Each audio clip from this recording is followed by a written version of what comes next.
오늘 본문은 모세가 부른 마지막 노래에 관한 메시지입니다. 모세가 불렀던 첫 번째 노래는 출애굽기 15장에 기록되어 있는데 이 노래의 제목은 출애굽의 노래 이렇게 말할 수 있을 것입니다. 모세가 이 노래는 홍해가에서 불렀죠. 그래서 홍해가에서 부른 구원의 노래로 그들이 받은 구원, 그리고 구원하신 하나님의 위엄, 그 능력, 그 영광을 노래하는, 그 영광을 높이는 노래, 그것이 바로 그가 불렀던 첫 번째 노래입니다. 이제 모세가 부른 마지막 노래는 오늘 본문 신명기 32장에 기록되어 있는데요. 이 노래의 제목은 출 바벨론의 노래 이렇게 말할 수 있을 것 같아요. 출 바벨론을 약속하는 노래, 뭐 이렇게 말할 수 있을 것 같습니다. 이 노래는 약속의 땅에서, 그 약속의 땅 앞에서, 그러니까 모압 평지에서 약속의 땅을 바라보면서 모세가 불렀던 노래로 하나님의 백성들의 죄악에 대하여 고발하고 그들의 부패성과 죄악성에 대해서 고발하고 결국 그들이 심판받을 것이라는 것을 예언하는 노래입니다. 그들이 반드시 심판받을 것이다 라는 것을 예언하는 노래입니다. 그러나 이 노래의 결국은 그들이 회복될 것이라는 거예요. 그들이 바벨론의 포로로 끌려갈 것이라는 것을 노래해요. 그들이 분명히 언약을 배반할 것이고 하나님 말씀에 불순종하게 될 것이다. 그래서 그들은 포로가 될 것이다 라는 것을 예언하고 노래하지만 결국 이 노래의 끝은 바로 32장 36절 한번 볼까요? 참으로 여호와께서 자기 백성을 판단하시고 그 정도를 불쌍히 여기실 것이다. 결국 그들이 포로로 잡혀가겠지만 하나님은 그들을 불쌍히 여기실 것이다. 무력하고 갇혀있고 노인자가 없음 그때를 볼 때에 하나님께서 불쌍히 여기실 것이다. 39절도요. 이제는 나 여호와 나 곧 내가 그인 줄 알라. 나 외에는 신이 없도다. 나는 죽이기도 하고 살리기도 하고 상하게도 하고 낫게도 한다. 내 손에서 능히 빼앗을 자가 없을 것이다. 내가 그것을 보일 것이다 라고 말씀하시면서 43절에 보니까 결국 기뻐해라. 모든 민족들이 함께 주의 백성과 함께 기뻐해라. 왜냐하면 하나님께서 그 대적들에게 복수하시고 자기 땅과 자기 백성을 위하여 속죄하실 것이다. 그들이 포로가 되겠지만 결국 망하겠지만 결국 무너지겠지만 그러나 하나님은 그들을 불쌍히 여기시고 다시 돌이키셔서 회복시키실 것이다. 이렇게 말하고 있는 것이죠. 그래서 이 노래는 모세가 부른 마지막 노래는 첫 번째 노래는 구원의 노래라고 할 수 있다면 이 마지막 부른 노래는 성화의 노래, 회복의 노래, 회복을 약속하는 노래 이렇게 말할 수 있을 것입니다. 이제 이 노래의 내용을 좀 살펴보려고 하는데요.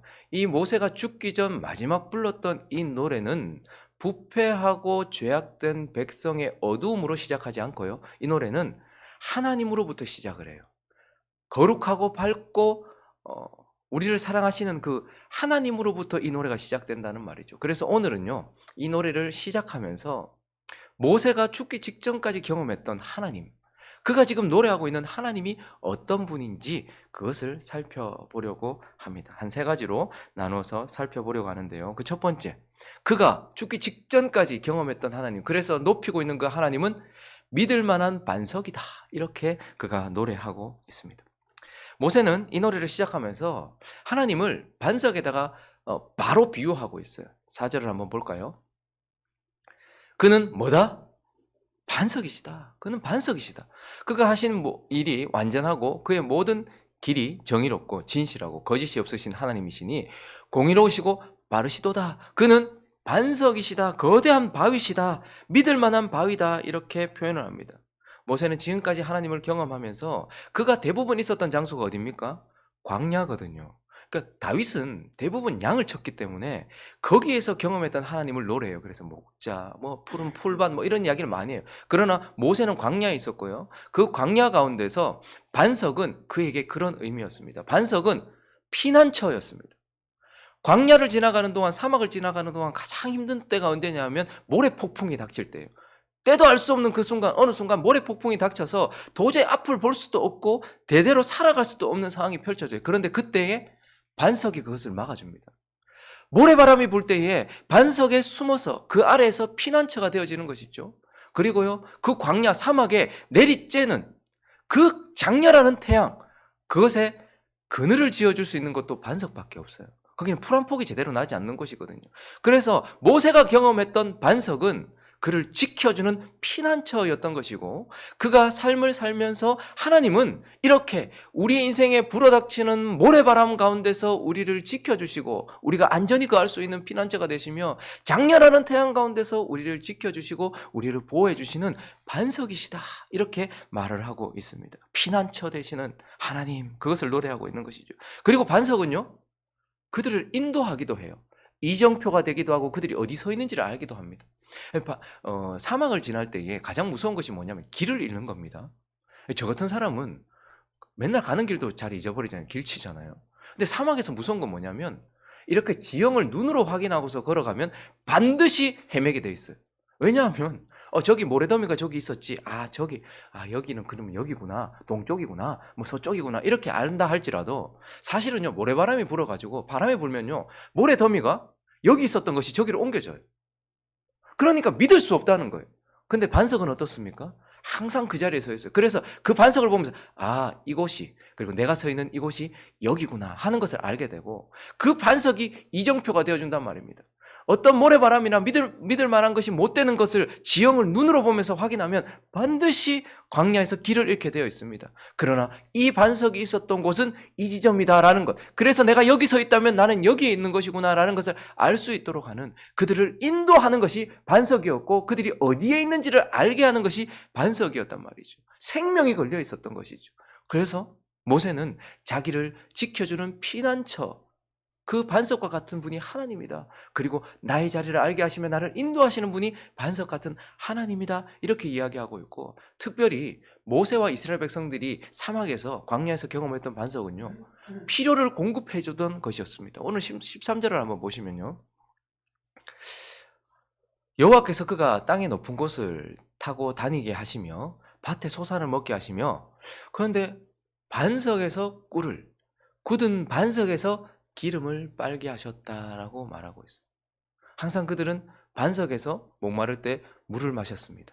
그리고 반석에서 꿀을 빨았다, 이렇게 얘기하고 있고, 반석에서 기름을 내었다, 이렇게 말하고 있어요. 그러니까 사막에 아무것도 없는 것 같아도 그 반석에서, 그 굳은 반석에서, 그 거대한 반석에서 그들의 목마름을 해결해 주었고, 그들의 달콤함을 해결해 주었던 하나님은 그러한 반석이다라고 말하면서, 모세가 죽음 직전에 가장 먼저 하나님을 높이면서 그는 나의 피난처가 되셨고 나의 인도자가 되셨으며 내 모든 필요를 채워주었던 저기 사막에 우리가 의지했던 저 반석과 같은 분이다 라고 하나님을 노래하고 있는 것입니다. 광야 같은 인생길을 걸어가는 저와 여러분에게 있어서도 하나님은 반석이신 줄로 믿습니다. 그분 때문에 우리가 길을 헤매지 않는 거예요. 그분 때문에 우리는 필요를 채우고 있는 것입니다. 그분이 우리의 피난처가 되어주시는 것이죠. 그리고 오늘 이 모세가 마지막 부르는 노래에서 하나님을 이제 어떻게 묘사하고 있는가? 두 번째는 돌보시는 아버지다, 이렇게 아버지다. 모세는 반석에 대한 묘사를 하고 난 이후에 이제 곧바로 그를 아버지다, 이렇게 말하고 있어요. 6절을 한번 보시면요, 어리석고 지혜 없는 백성아, 여호와께 이같이 보답하느냐? 그는 내 아버지시요 너를 지으신 이가 아니냐. 그가 너를 만드시고 너를 세우셨도다. 그분은 우리의 아버지시다. 우리를 지으신 창조주요, 우리를 세우신 분이다, 이렇게 말하고 있습니다. 하나님이 첫사람을 지을 때는요, 손으로 흙으로 빚으셔서 생기를 불어넣으셔서 창조하셨어요. 그리고 난 이후 모든 사람들은요, 생육이라는 방식으로 창조하셨습니다. 하나님이 첫사람은 손으로 빚어가지고 생기를 불어넣어서 빚어서 작품처럼 만들었다면, 그 이후에 모든 사람들은요, 생육이라는 방식으로 하나님께서 창조하시고 성령으로 구원하셔서 세우신 그러한 분이시다, 이렇게 말하면서 이제 모세는 그가 아버지시다, 아버지시다. 그는 영화롭고 존귀하며 거룩하고 완전한 아들을 두신 아버지다. 그래서 예수 그리스도의 아버지다, 이렇게 표현하죠. 하나님은 완전한 아들을 두신 분이에요. 독생자 아들을 두신 분이다, 이렇게 표현을 하죠. 그런데 또 한편 하나님은요, 패역한 아들을 둔 아버지다라고도 말씀하십니다. 5절을 보실까요? 그들이 여호와를 향하여 악을 행하니 하나님의 자녀가 아니요 흠이 있고 삐뚤어진 세대로다. 하나님의 자녀라고 말하기에는 너무나도 합당치 않은 흠 많고 삐뚤어진 자녀를 둔 아버지. 하나님께서 그렇게 독생자만 두신 게 아니에요. 하나님은 지금도 삐뚤어지고 어그러지고 하나님 앞에 악을 행하는 저와 여러분의 아버지시다, 이렇게 표현을 하고 있는 것입니다. 그런데 그분이요, 독생자 아들만 두신 것이 아니라 그와는 전혀 닮지도 않고 하나님께 끊임없이 악을 행하며 돌이키지 아니하고 하나님 앞에서 합당치 못한 삶을 살아가고 있는 탕자를 둔 아버지이면서 10절은 그렇지만 그분이 황무지에서 짐승이 부르짖는 광야에서 그 아들을 만나주시고 호의하시며 보호하시며 눈동자같이 지키시는 신실하신 아버지다, 이렇게 이야기합니다. 하나님은 자신의 완전한 아들을, 패역한 아들을 위하여 내어주신 아버지예요. 우리를 지키기 위하여서. 그리고 그분은요, 우리를 위하여서 우리가 있는 짐승이 있는 광야, 그리고 험악한 곳, 그곳에서 우리를 만나주시고 또한 우리를 호의하시고 우리가 하나님께 합당치 못해도 보호해 주시고 그리고 눈동자처럼 지키시는 아버지시다, 이렇게 말합니다. 부모 자식 관계가 그렇습니다. 모든 관계는 서로 합당하게 돼요. 나한테 1을 주면 나도 1을 주고 내 마음이 좀 더 좋으면 1.5를 줄 수도 있죠. 그러나 부모 자식 관계는 그렇지 않습니다. 부모는 자식에게 자식이 한 대로 행하지 않습니다. 부모니까 행하는 것이죠. 하나님께서 그 본을 보이셨습니다. 그래서 우리를 위하여서 완전한 아들을 아끼지 않으셨어요. 그 아들을 내어주셨어요. 그리고요, 지금도 그 아들을 보좌 우편에서 계속 중보하게 하십니다. 패역한 우리를 위해서 계속 중보를 시키고 계시고, 하나님은 계속 우리에게 주목하고 계시면서 우리가 어렵고 힘든 상황이 되면 우리를 거기서 만나주시고, 지금도 우리를 보호해 주시면서 패역함에도 불구하고 우리를 지켜주시고 돌보아 주시는 하나님은 우리를 돌보시는 아버지다. 모세는 그렇게 표현을 하고 있는 것이죠. 모세에게만 그런 것이 아니라 저와 여러분에게도 마찬가지인 줄로 믿습니다. 목사가 되고 나면 저는 되게 이렇게 좋을 줄 알았어요. 주님을 사랑해서 주님과 더 가까이 있고. 그런데 목사가 되고 나니 좀 힘들어요. 우린 표도 잘못 정해가지고 예수님처럼 막 이러죠. 너무 세게 정해가지고. 목사뿐만 아니라 성도는, 우리 모두는 다 그리스도를 드러내는 자입니다. 하나님께서 어떠하신가를 드러내는 자예요. 그러니 세상 가운데서 사람들은 하나님을 보지 못합니다. 그런데 하나님은 어떠한가를 우리를 통해 펼치시거든요. 근데 목사가 설교는 하나님이 끝까지 당신을 사랑합니다라고 설교해놓고 그 사람이 잘못된 행동을 했을 때 이렇게 할 수는 없는 거잖아요. 근데 저의 상황과는 맞지 않단 말이죠. 저 같은 미천한 인간이 어찌 하나님의 사랑을 표현할 수 있겠습니까? 그런데도 불구하고 그것을 흉내내고 그것을 따라하고 그것을 살려고 노력하는 것, 그것이 목사의 삶이고 성도의 삶입니다. 목사님은 목사니까 그렇게 해야 돼. 아니요. 저는 성도 앞에서 그렇게 해야 되고 여러분들은 세상 앞에서 그렇게 해야 되는 거예요. 여러분들은 세상 앞에 목회자예요. 저는 여러분들 위해 목회자고요. 그러니까 하나님이 그러하시다라는 것을 보여주는 인생이 되면서 하나님의 사랑을 아는 거예요. 받아서 아는 게 아니에요. 받을 때는 모릅니다. 부모의 사랑 받을 때 여러분들 아셨습니까? 부모가 되어서 자녀를 양육해보니 우리 부모가 내 키우기 진짜 힘들었겠구나. 와, 우리 부모가 그때 마음이 참 힘들었겠구나. 그걸 아는 거죠.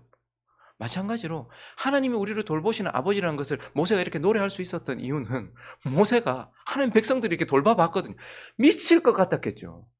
늘 돌을 들고 자기를 죽이려고 하고 늘 패역한, 그러나 그는 노래합니다.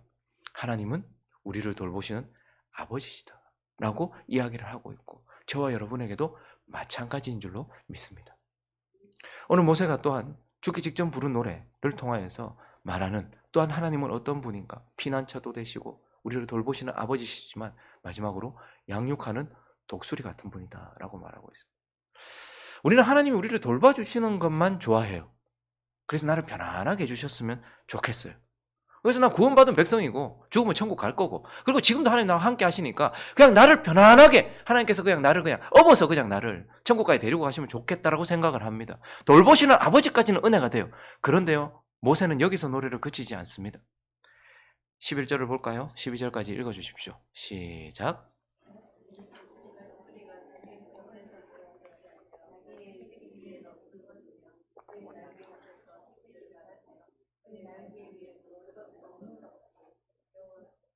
12절요. 그를 인도하셨고 그와 함께한 다른 신이 없었도다.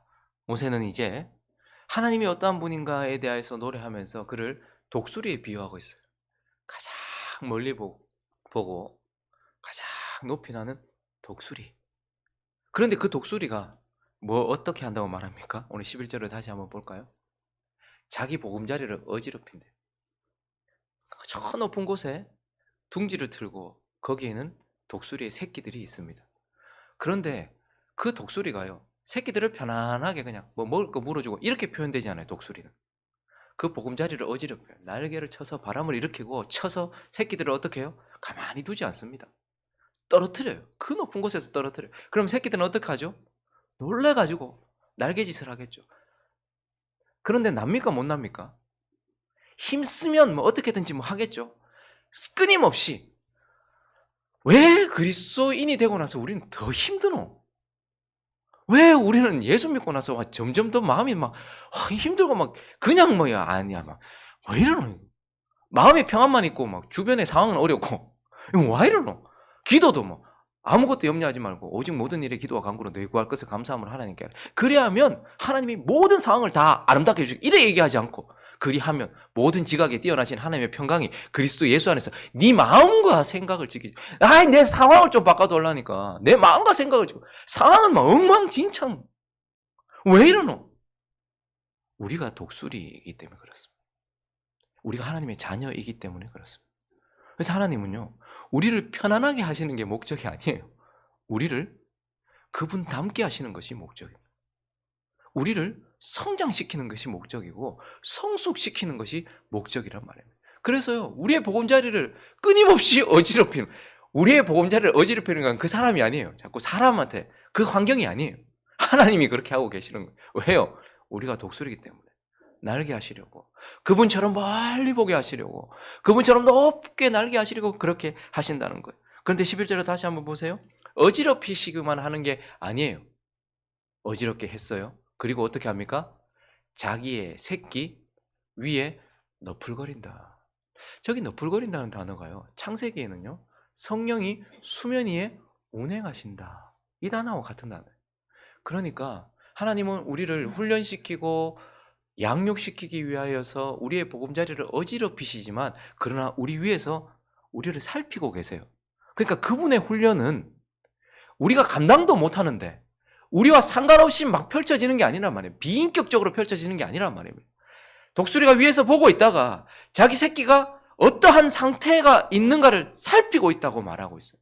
하나님도 우리를 우리에 맞추어서 나가고 있어요. 그래서 예수님께서 이 땅에 오셨을 때도 보면요, 예수님이 뛰셨다는 말이 없어요.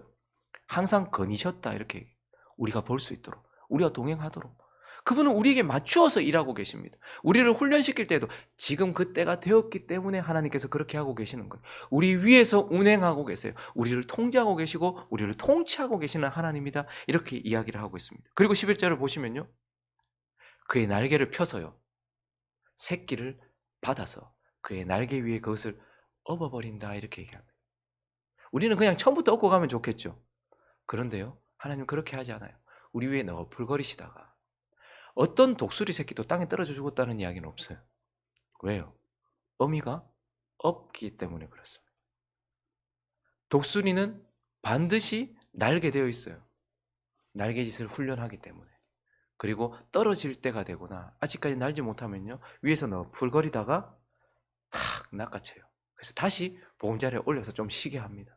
그러고 나서 또 어떻게 합니까? 좀 실만하면 또 내려보내요. 그리고 나서 또 날개짓에 떨어질 때쯤 되면 어떻게 하죠? 이번에는 받겠다. 와, 이번에 머리 깨지겠네 하는 순간에 업어요. 그리고 다시 올라갑니다. 하나님은 우리를 돌보시는 아버지시기도 하지만 우리를 양육하여서 훈련시키는 독수리와 같아. 그래서 우리가 결국 독수리가 되도록 한다. 그래서요, 성도들의 끝을 보면, 진짜 양육되고 훈련된 끝을 보면 다 예수님을 닮았어요. 베드로의 처음 모습과 베드로의 마지막 모습을 한번 보십시오. 바울의 처음 모습과 바울의 마지막 모습을 한번 보란 말이죠. 왜 그랬나요? 독수리였기 때문에, 하나님이 독수리로 만드셨기 때문에 그런 것이죠. 그래서 이 모세는 자신의 죽음을 앞두고서 하나님을 막 노래해요. 그러면서 하나님은 피난처다, 믿을 만한 바위다, 그리고 하나님은 우리를 돌보시는 아버지다, 그리고 하나님은 우리를 계속해서 양육하시며 우리를 성장시키고 성숙시키는 독수리다, 이렇게 표현을 하고 있습니다. 말씀을 정리하겠습니다. 여러분 요즘 어떤 노래 부르십니까?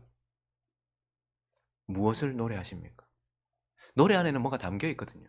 시대가 지나면서 이제 노래도 너무 저급해졌죠. 뭐 냉면도 노래하고 뭐 아이스크림도 노래하고. 원래 노래는 귀한 것을 담아서 그것을 기억하기 위해서 했던 거예요. 그래서 거기는 애국심을 심어준다든지 소중한 가치를 거기다 담아서 부르는 거예요. 그래서 그 노래를, 그 사람이 어떤 노래를 부르는가 보면 그 사람이 뭘 높이고 뭘 좋아하는지를 알게 됩니다. 여러분들은 뭘 부르십니까? 뭘 노래하고 계십니까? 모세는 구원받은 그 순간부터 하나님을 노래했습니다. 그리고요, 마지막 죽음을 앞둔 임박한 상황 속에서도 하나님을 노래했어요. 그러므로 저와 여러분도 하나님을 노래하는 인생 되시기를 예수 그리스도의 이름으로 축원합니다. 근데 모세는요, 18번이 한국만 있었던 게 아니에요. 구원받을 때 경험했던 그 하나님만 노래했던 게 아니에요. 그 인생 걸어가면서 그가 경험했던 하나님을 계속해서 노래하고 있어요. 그는 우리를 구원하신 창과 말과 적군을 홍해, 바다에 던지신 하나님, 이것만 노래한 게 아니에요. 구원만 노래한 게 아니에요. 그분은 광야에서 나에게 반석이셨지, 그 노래를 하고 있어요. 그리고요, 그분은 아버지셨지, 패역한 나를 끝까지 놓지 않은 아버지시지, 그리고 나를 끝까지 업어 양육하시는 나의 독수리 같은 아버지시지. 그렇게 계속해서 경험하였던 하나님을 더 깊이, 더 높이 노래하고 있는 것입니다. 그러므로 저와 여러분도 하나님을 노래하되 더 많은 하나님을 경험하고 그 하나님을 더 풍성하고 더 깊이 노래하는 인생 되시기를 예수 그리스도 이름으로 축원합니다.